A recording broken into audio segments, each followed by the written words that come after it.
लीजिए 1857 का विद्रोह या 1857 की क्रांति कहें तो ज़्यादा सही शब्द हो।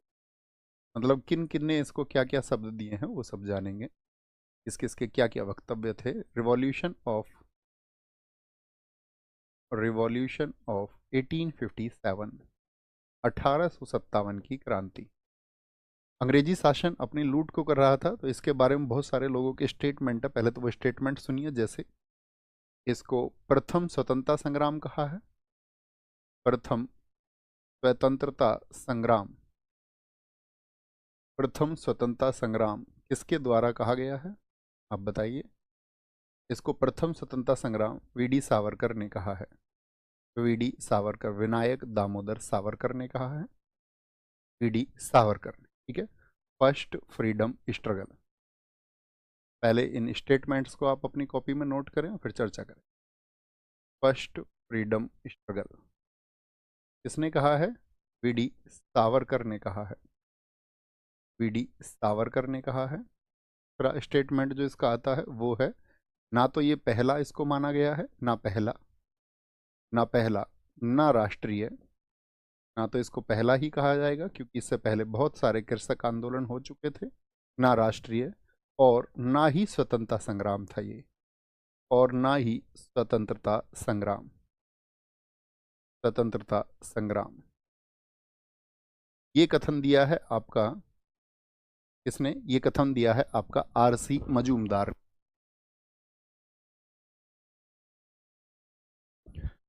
इसको किसने कहा है, आरसी मजूमदार ने कहा है, RC Majumdar.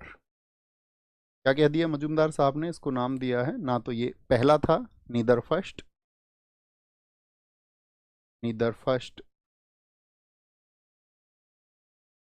Nor national nor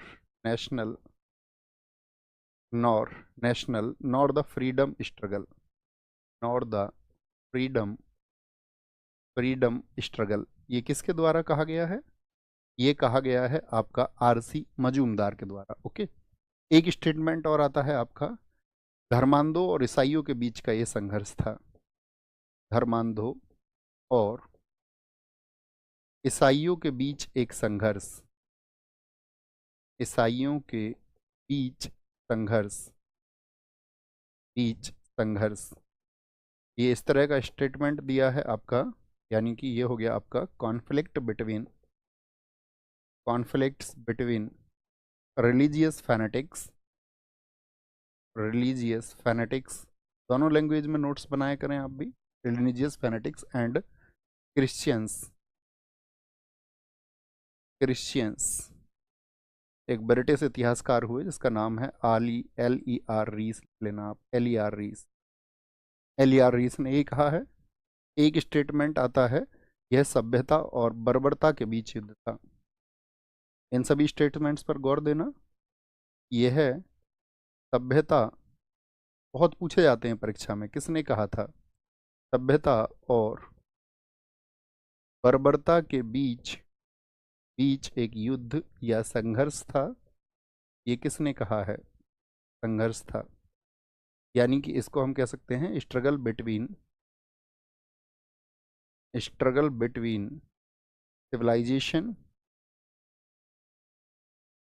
civilisation and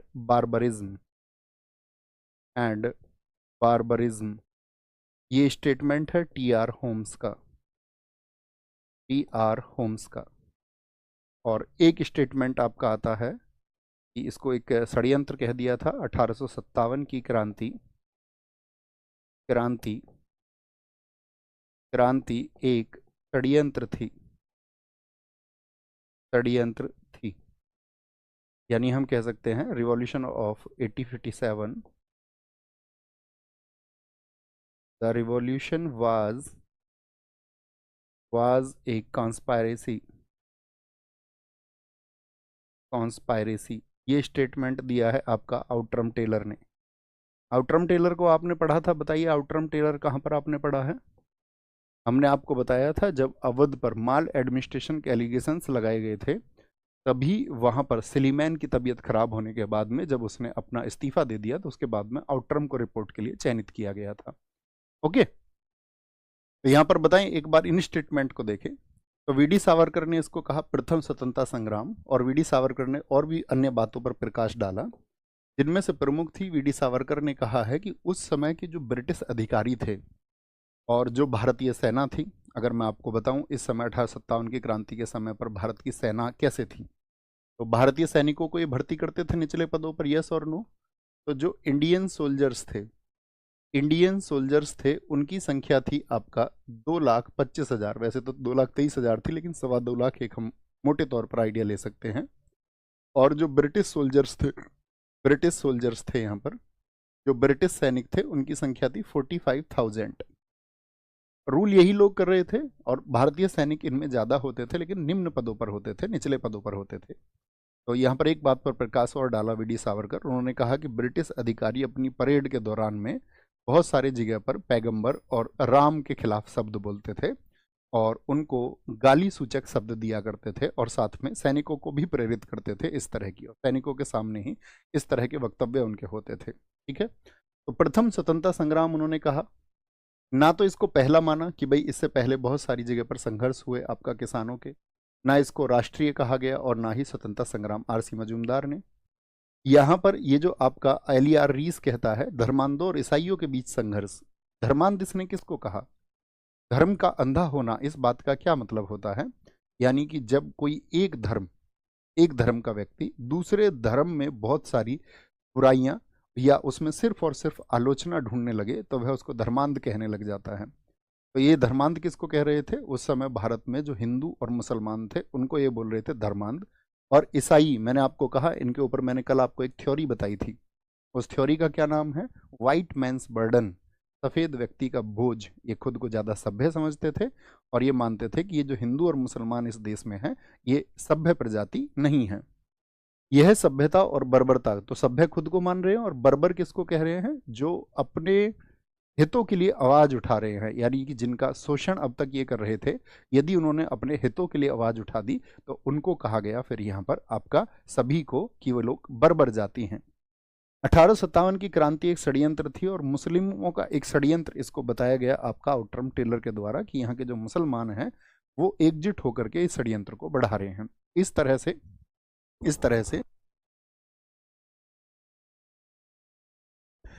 तरह से ये बातें बढ़ाई गई। बात समझेंगे? कोई दिक्कत? अच्छा, एक बात आती है, इसको सिपाही म्यूटिनी किसने कहा था?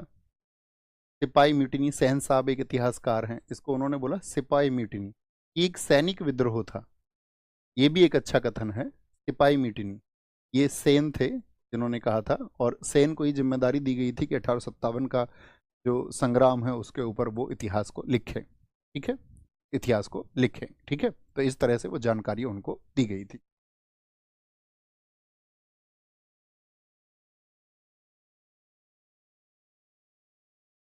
कोई दिक्कत? इतनी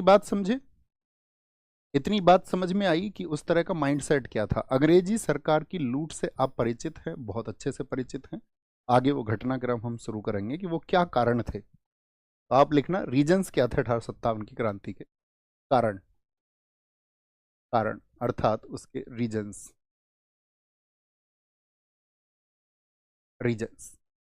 तो बहुत सारे कारण रहे, उनमें से जो प्रमुख कारण है सबसे पहले उन पर प्रकाश डालेंगे हम। सबसे प्रमुख कारण था एक तो आपका आर्थिक कारण। सबसे पहला है इकोनॉमिक रीजन, आर्थिक कारण। ये परीक्षाओं में अपने शब्दों में पूछे जाते हैं। इकोनॉमिक रीजंस, क्या थे? इकोनॉमिक रीजंस में लिखना, पहली चीज जो पहला बिंदु है, पहला बिंदु लिखना कि भारत के व्यापार और उद्योग धंधे, भारत के व्यापार और उद्योग धंधों को, उद्योग या उद्योगों को ईस्ट इंडिया कंपनी ने नष्ट कर दिया था, नष्ट कर दिया था, नष्ट कर दिया था। लिखेंगे क्या? इंडियन बिजनेस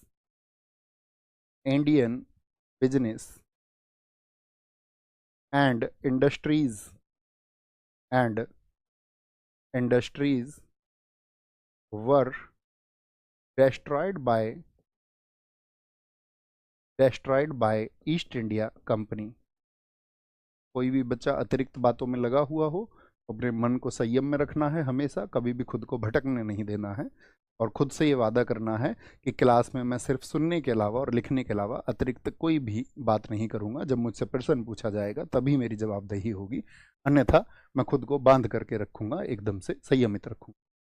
तो भारत के व्यापार और उद्योग धंधों को ईस्ट इंडिया कंपनी ने नष्ट कर दिया, इसको आप भली भांति जानते हैं। जैसे कि अगर मैं आपको बताऊं, मैंने आपको बताया था, अब मेरा प्रश्न आपसे रहेगा कि प्राचीन समय में भारत विश्व की जीडीपी का कितने प्रतिशत उत्पादन करता था। लगभग में आप एक संख्या बताइए।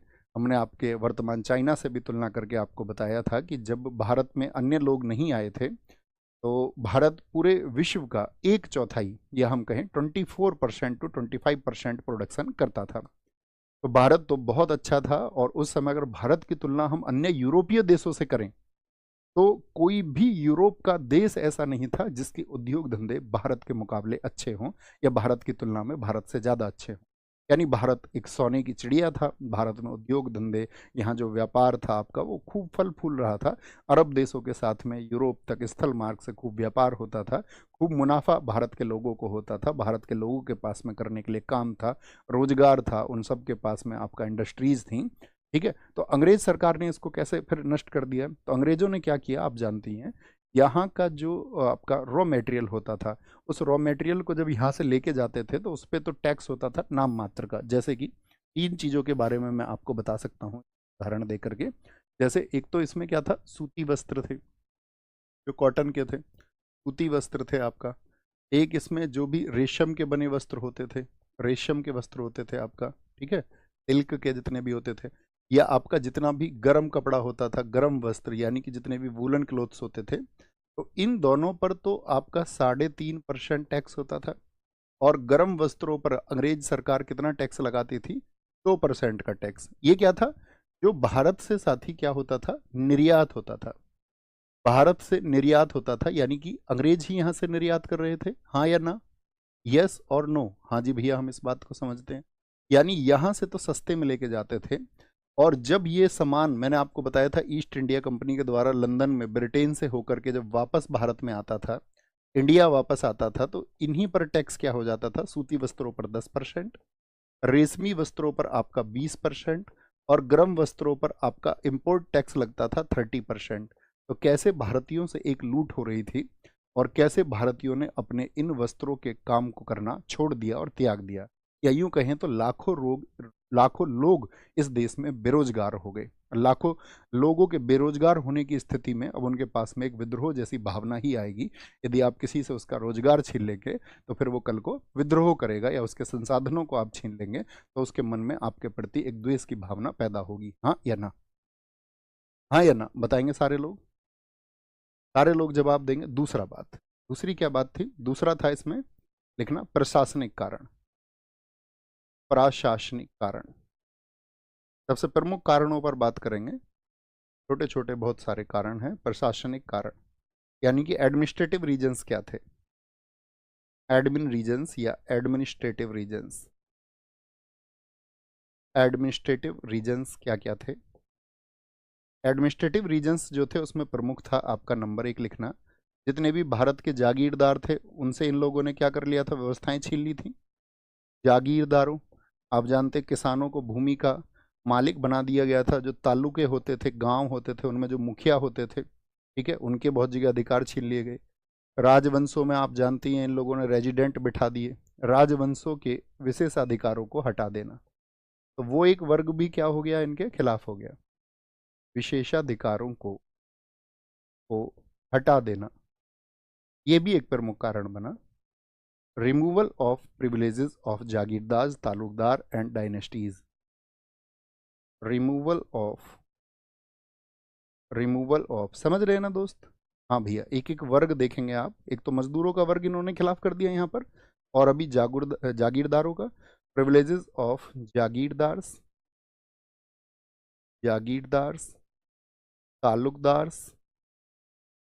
तालुकदार्स एंड डायनेस्टीज, राजवंशों के अधिकारों को जब इन्होंने छीना।